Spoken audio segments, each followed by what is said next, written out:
Hello everyone, it's Brennan. Welcome to my channel and welcome to another video. Today I have my most disappointing books of 2020. So I say disappointing because only one of these I would consider a book that I actively disliked, but the rest of these I gave them like 3 stars. I even gave some of them like 4 stars the first time I read them, but I've really been trying to get my ratings in order and really know like if I like or if I dislike a book. Also, I apologize for this lighting. It will probably be going in and out through this video.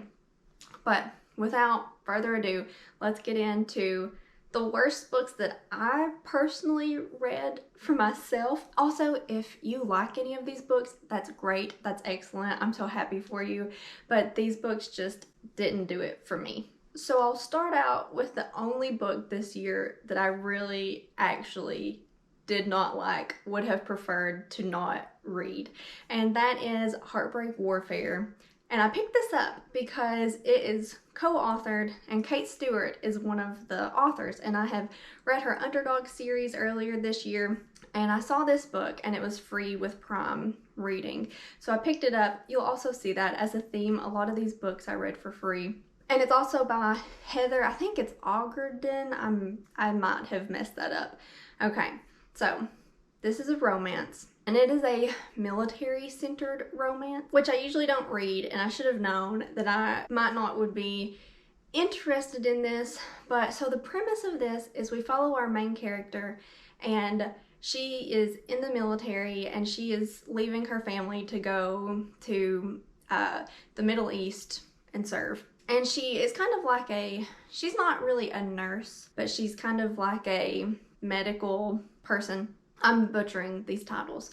And she has a really loving husband. She has like a 5-year-old son, and she's coming from a nice family, and then she's going to war, and she kind of has some passing interactions with a guy who's also in the military, and then they end up getting captured and held as captives together. This is a pretty dark romance, and they go through this like horrible time being hostages, and then, spoiler alert, they make it through this, and then they come back to America, and it is our main female character trying to deal with her PTSD and trying to be the same wife and mother she was for her family. She's younger though, she's like 25, and she had developed this relationship with this guy she was held captive with, and I just didn't like this because it's basically her wanting to cheat on her husband, but then feeling really bad about it, understandably, and trying her best to be a mother to her son when she's dealing with a lot of personal stuff. And it was just hard for me to get through. I don't know. I didn't like the plot. The characters were very well developed, and it was written very well, but I did not love it. I did not like it at all. I gave this book 2 stars. This is the only book I gave 2 stars to this year, actually. And I mean, I saw a lot of reviews that were like, I give this book 6 stars. And I was like, oh, well, I guess I'll give it a try. I like one of these authors. No, was not for me. Okay, let's move on. Now, these next books, some of them I gave 4 stars to, but I've knocked them all down. All of the rest of these are 3-star reads for me, which is average. It's good. They just weren't the best. So this first book is Before I Go to Sleep by S.J. Watson. This is a thriller, and it is a thriller with a main focus on memory loss is the plot device here. And we have a woman who wakes up, she's in her 40s or 50s, and she wakes up thinking that she's 20, you know, never been married, never had children. And she wakes up and discovers that she's much older than she thought, and her husband is, you know, he has like a system in place where every day he helps her remember her life. So then she starts keeping a diary, and I really liked how this was written because it was written in like her diary entries, so we kind of see what she is going through every day, and then she will like wake up and read her diary, and then you progress through the story, and you're trying to figure out how did she get to where she is, what really happened to cause her to lose her memory. And it was kind of interesting, but I would say like maybe 100 pages into this book, I felt like I had figured everything out and I knew everything that was going to happen. And then when I got to the end, that was pretty true. Like, I did feel like everything happened that I thought was going to happen. Wasn't surprised by anything. And with a thriller, that's really what I'm looking for, is a twist that I'm not expecting and an interesting story. It was an interesting story, but it just didn't wow me. Going along with the thrillers, I'm putting The Silent Patient in here by Alex Michaelides. I gave this like 4 stars when I read it, but I think I only did that because this book is so popular. Last year, this was the Goodreads thriller of 2019, and when I was reading it, I felt a little bored, and like a boring book is fine. And it's fine to not like the characters either. The setup is interesting. So I should say that this book is based around a psychotherapist who kind of develops an obsession with this patient who 6 years ago had murdered her husband, or at least we think she murdered her husband, and then since then she has never spoken. So she is in this institute, and this therapist starts working there just so he can work with this patient. And then you just kind of figure out, why she's never talking. There's also some diary entries in here from Alicia, who is the silent patient, but right before the murder of her husband happened. And while I wasn't expecting the twist that happened like at the very, very end of this book, I wasn't like blown away by it. And I had high hopes because Chandler from Chandler Ainsley had said that this was up there with Gone Girl for her. And Gone Girl is a thriller that I really, really liked. But this, again, it didn't do it for me. I gave it 3 stars, like 3.5-ish stars. But I, again, didn't love it. But really with thrillers, I feel like I'm either completely meh about it or I absolutely love it. This was another meh book. Okay, the next book I'm going to talk about with a beautiful cover. I do absolutely love this cover. But this is The Unhoneymooners by Christina Lauren, which is an author duo. They write adult romance for the most part. And again, I liked this book. It was okay, but it has not been my favorite Christina Lauren book. I think I've read 3 or 4 of these over this last year. And the first one I read was Josh and Hazel's Guide to Not Dating. I loved it. Absolutely loved it. Immediately jumped into The Unhoneymooners. And this book, it just has a trope that is not my favorite, and that is like a miscommunication is the basis of this story. So we follow our 2 main characters. So our main female character at the beginning of this story is at her sister's wedding, and then the male love interest is her sister's new husband's brother. So everyone at the wedding gets sick except for the sister and the husband's brother. Is that making sense? Yes. Okay. So they have to take their siblings' honeymoon, basically. And they had won the honeymoon, so they have to actually pretend to be the married couple in order to get to go. Well, our 2 main characters, like, when their siblings first started dating, the miscommunication was just so silly. It was like the girl thought that the guy, like, thought she was fat or something. Something like really silly like that, and then they just never talked about it and never got past it, I guess. So I thought like the story was fun and their vacation is like really fun, but I just didn't love either of the characters really. I just said it's fine, but I did not like the plot of this and their underlying miscommunication. Okay, this is the last physical book I have to talk about. This is Blood and Honey by Shelby Mahurin, and this is the second book in her Serpent and Dove series. I think it's called Serpent and Dove. That's what the first book is called. And this is another thing where the characters were just too much for me. So this is a young adult, new adult fantasy series, and it is set in a French-like society where there are witches and there are witch hunters. There's also like werewolves and things like that, but Lou is our main female character. She's a witch. Reed is our main male character. He's a witch hunter. In the first book, they have to, for some reason, get married and have this marriage of convenience. In a sense, Lou obviously knows that Reed's a witch hunter, but he does not know that she's a witch.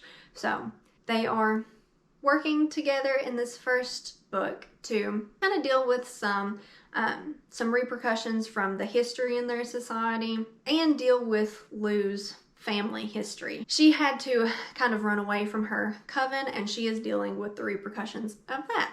And this second book picks up like the hour after the first book ends. And I don't know. This book was hard for me to get through, really. I gave it 3 stars. Like I said, I've given all the rest of these 3 stars. I don't like where our characters went. I feel like they just digressed. I feel like they got more immature than what they were in the first book. What else can I say? The characters get on my nerves, and it's hard for me to read from their perspectives because they're kind of dumb. I think that's what I'll leave this at. I mean, I will read the 3rd book when it comes out, but I'm not loving it so far. I really didn't like how the 2nd book ended unless it just like really makes sense in the 3rd book. That was a vague statement, but we'll go with it.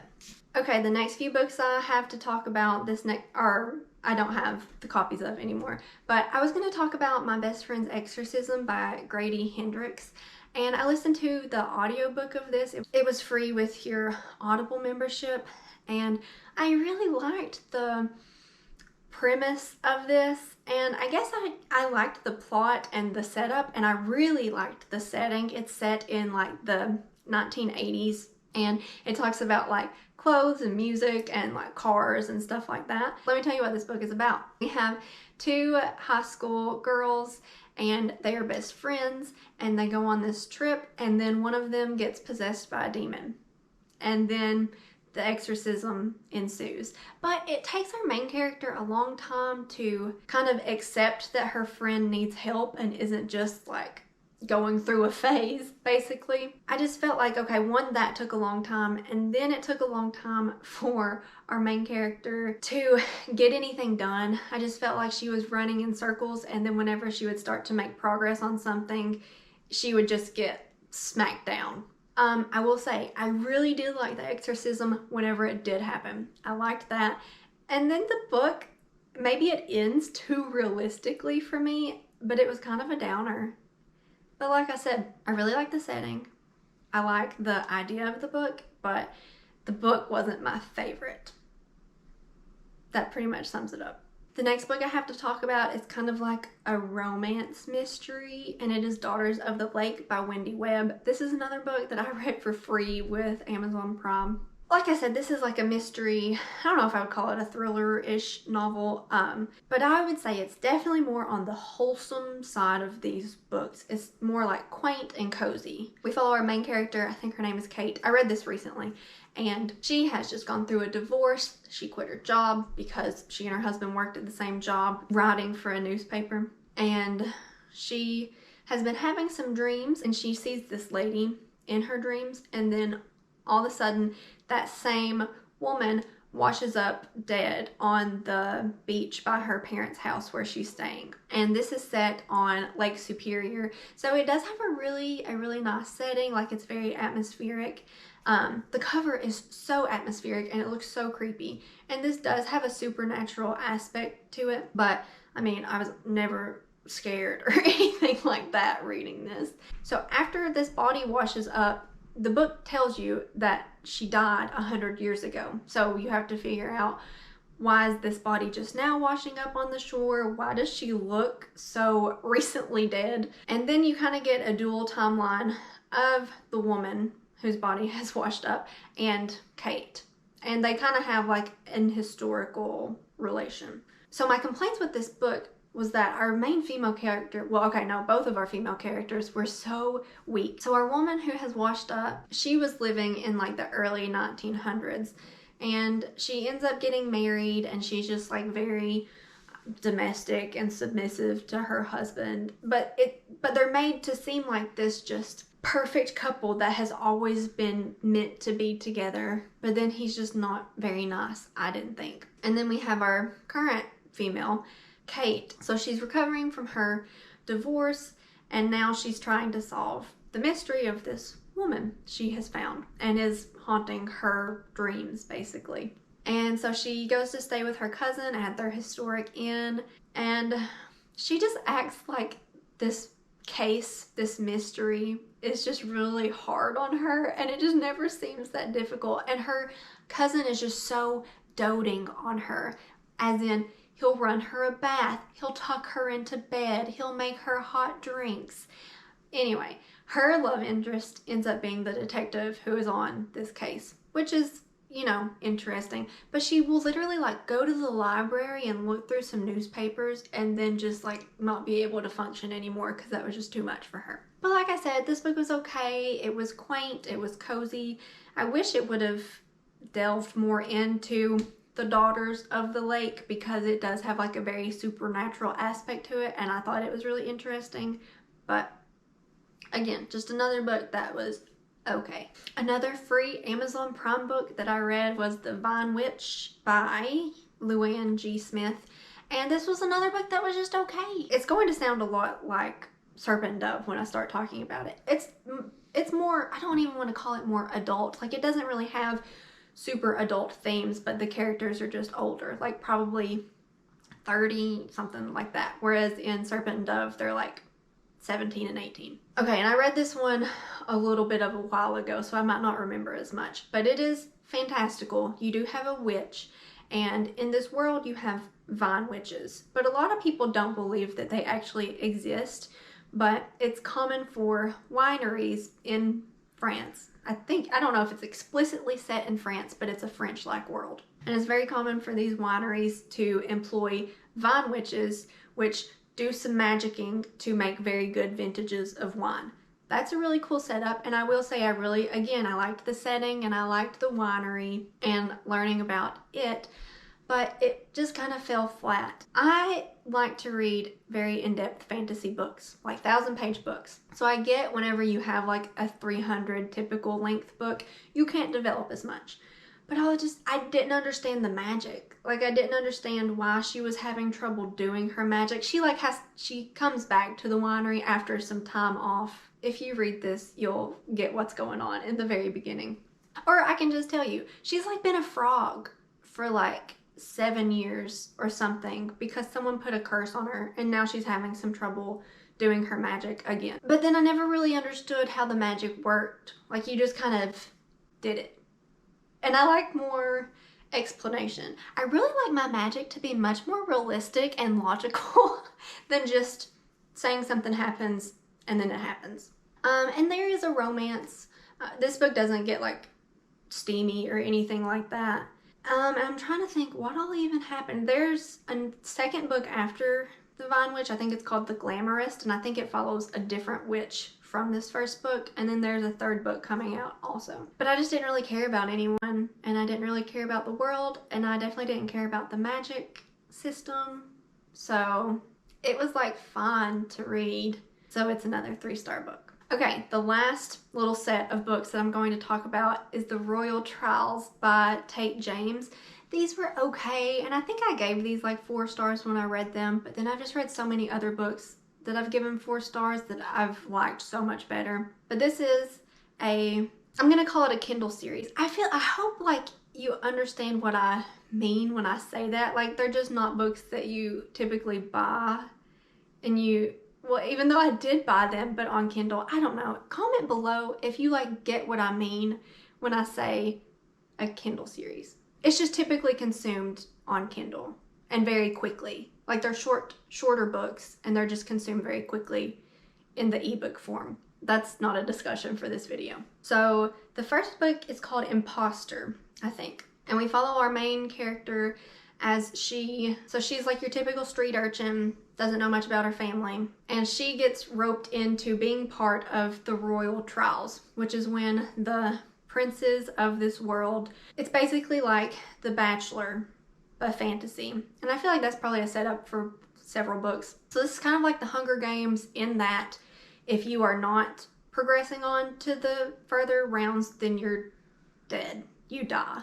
And there's been a lot of change in this world, so our main character is trying to figure out kind of where things changed and where she fits into this world. And okay, so this, if you look this book up, it's going to tell you that it's a reverse harem. And a reverse harem is like your main female character has several guy love interests, and they stay that way. They don't really get narrowed down. You'll like get that when the series starts going. And this is another fantasy series. I did read all 3 of these books. So I don't know what that says about me personally, and I don't know what that says about these books, that they're like okay. Also, some of these books had spelling errors in them, so that like irked me. Okay, this is another magic system that just I didn't get. Like, they just decided to do whatever they wanted to do at whatever time, and there wasn't really anything behind it. Like, some people were better in certain areas, but it just didn't get explained to me, which is fine because the magic was not the main focus in this. It was definitely more the game, the like bachelorette thing going on, where all these girls are competing against each other in different tests to marry one of the princes. There's 3 princes. And so like obviously our main female character she's got a past. She's got a past and she doesn't know a lot about it, so she's doing some digging around to find out more about her past. I mean, they were interesting and I read them pretty fast, and like I said, I did complete the series, but it just wasn't well developed and I didn't care that much about the characters or the magic again. Okay, those were my most disappointing books of 2020. Like I said, I did not actively dislike any of them except for that first one. But they were just books that I could take or leave. Would have been fine if I never read them. Let me know down below some of your most disappointing books of this year. I am so curious. Please let me know. Give this video a thumbs up if you enjoyed it. Subscribe if you haven't already, and I'll see you in my next one.